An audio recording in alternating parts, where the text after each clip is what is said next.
Welcome to this vlog/article review of the book Consensus Through Conversation, A New Approach to Conflict Resolution, by Larry Dressler.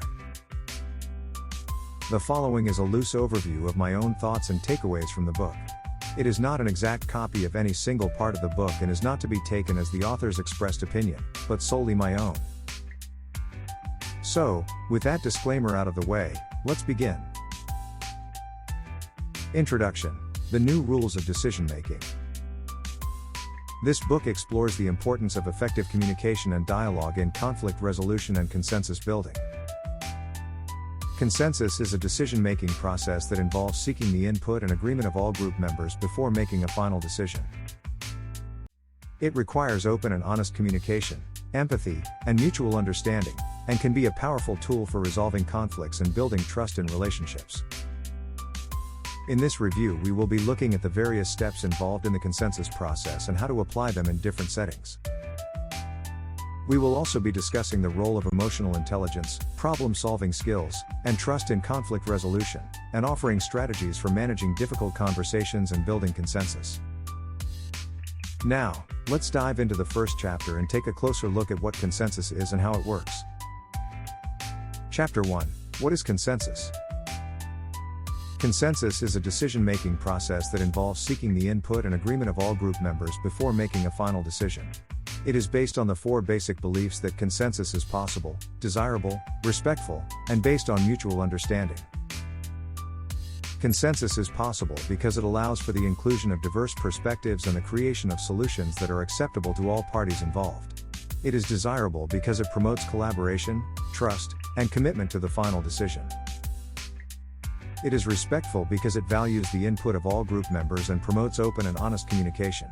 And it is based on mutual understanding because it requires active listening and the ability to see things from the perspective of others.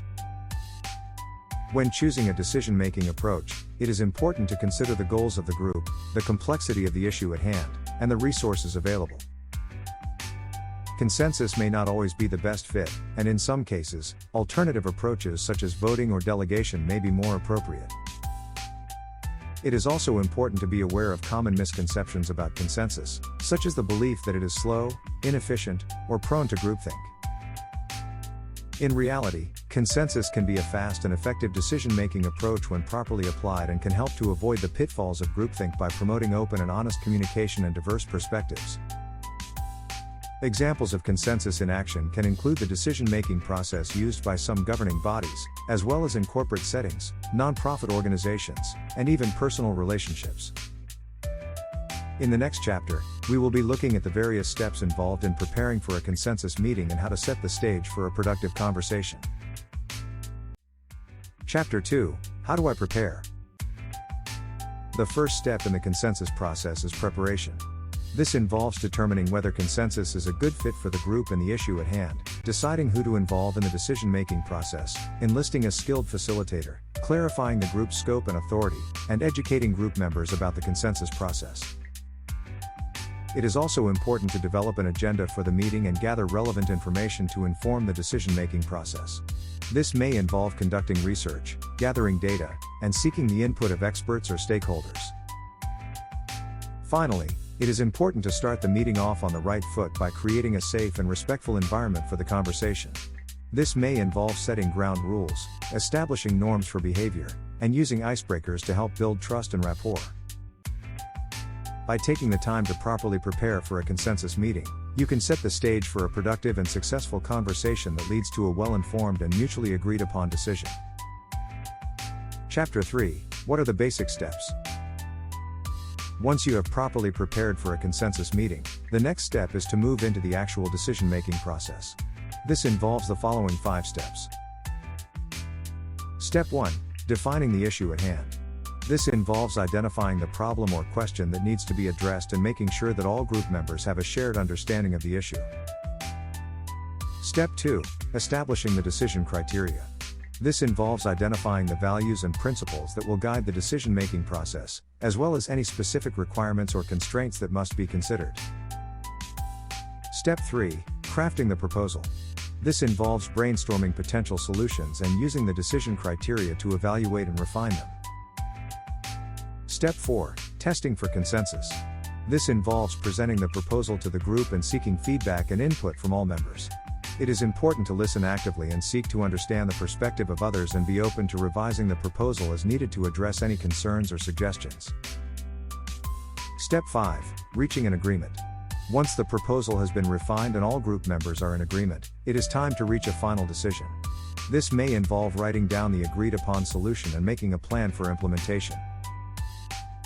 Chapter 4. How do I work with disagreement? Disagreement is a natural part of the consensus process and can often lead to a more well-informed and mutually beneficial decision. However, it is important to handle disagreements in a respectful and constructive manner. One tool that can be helpful in managing disagreement is the use of consensus cards. These are cards that group members can use to express and resolve legitimate concerns, such as "I have a concern about," or "I need more information about." This allows group members to express their concerns without interrupting the conversation or blocking consensus, and allows the facilitator to address these concerns in an orderly and respectful manner. Another strategy for dealing with disagreement is to identify and address any opposition or blocks to consensus. A block is a formal objection to a proposal that is made for the purpose of delaying or preventing a decision. It is important to listen to the concerns behind the block and seek to understand the perspective of the person making the block. In some cases, the block may be resolved through dialogue and further refinement of the proposal. In other cases, it may be necessary to use alternative decision-making approaches or seek outside mediation to resolve the conflict. By using tools like consensus cards and addressing blocks in a respectful and constructive manner, you can work through disagreement and move towards a mutually agreed upon decision. Chapter 5. 6 Traps that undermine consensus. While consensus can be a powerful tool for resolving conflicts and building trust in relationships, there are several traps that can undermine the process. These include member absence from critical meetings. It is important for all group members to be present at key decision-making meetings to ensure that all perspectives are considered and that the final decision reflects the input of all parties. Grandstanding members. Grandstanding is when a group member seeks to dominate the conversation or draw attention to themselves rather than focusing on the issue at hand. This can be disruptive and undermine the consensus process. Obstructive blocking. As mentioned earlier, a block is a formal objection to a proposal that is made for the purpose of delaying or preventing a decision. While blocks can be a useful tool for raising legitimate concerns, they can also be used obstructively to block consensus without a valid reason. Pressuring members to conform, coercive tactics. It is important to respect the autonomy and independence of group members and to avoid using coercion or manipulation to try to sway their decisions. Group fatigue and/or frustration. It is important to manage the pace of the consensus process and to take breaks as needed to avoid group fatigue or frustration. Silent members. It is important to encourage the participation of all group members and to create an environment where everyone feels comfortable speaking up and expressing their thoughts and ideas. By being aware of these traps and taking steps to avoid them, you can help to ensure that the consensus process is fair, respectful, and effective. Chapter 6. 10 Tips for Better Consensus Meetings. To help ensure that your consensus meetings are productive and effective, here are 10 tips to keep in mind.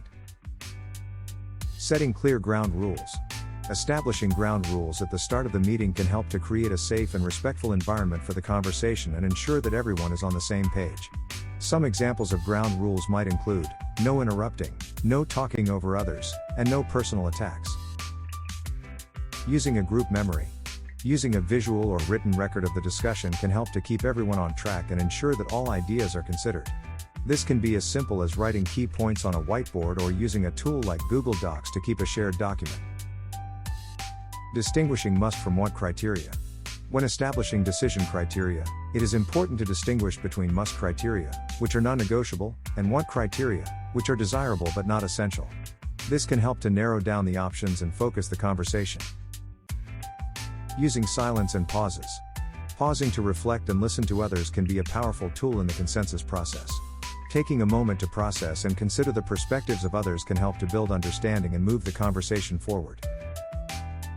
Assigning questions and tasks to breakout groups. Breaking the group into smaller, focused groups can be a helpful way to gather input and generate ideas. This can also help to prevent groupthink and encourage the participation of all members. Putting the discussion in a fishbowl. The fishbowl technique involves creating a circle of chairs with a few empty seats in the middle. The group discusses the issue in the inner circle, while those in the outer circle observe and can join the discussion as needed. This can help to create a more inclusive and interactive discussion. Stacking participants. Stacking involves organizing group members based on their level of support for a particular proposal. This can help to identify areas of agreement and disagreement and facilitate the consensus process. Taking a break. It is important to manage the pace of the consensus process and to take breaks as needed to avoid group fatigue or frustration. Using technology wisely. Technology can be a helpful tool for facilitating the consensus process, but it is important to use it wisely and consider the needs and preferences of all group members. Evaluating the meeting. After the consensus meeting, it is important to take some time to reflect on what went well and what could be improved in the future. This can help to build on the strengths of the group and identify areas for growth. By following these tips, you can help to ensure that your consensus meetings are productive, effective, and enjoyable for all participants. Chapter 7: Toward High Commitment Decisions.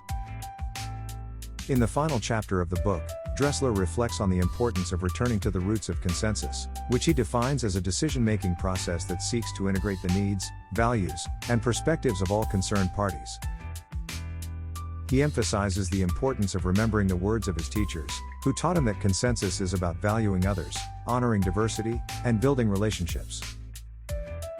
Dressler also encourages readers to reconnect with their purpose and values and to use the consensus process as a way to align their decisions with their deepest beliefs and priorities. He argues that this can lead to decisions that are not only more effective and mutually beneficial, but also more meaningful and fulfilling.